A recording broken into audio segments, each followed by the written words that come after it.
The layout shifter pattern is probably the most responsive pattern, with multiple breakpoints across several different screen widths. But the key to this layout is the way that content moves about, instead of reflowing and dropping below other columns.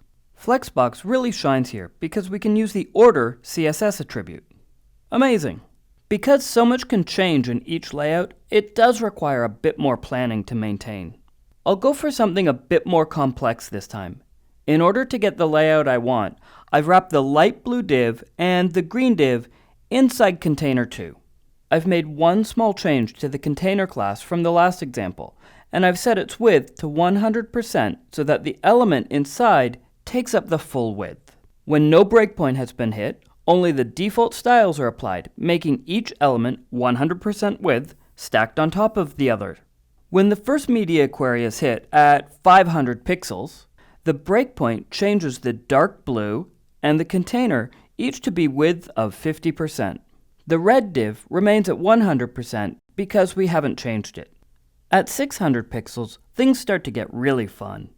To get everything to fit, I need to change the width on container 2 to 50% and the width on dark blue and red to 25% each. Next, to change the order, I need to specify an order for each element. Remember, the default order value for an element is 0. If I set order to -1 on the red div, it'll appear first.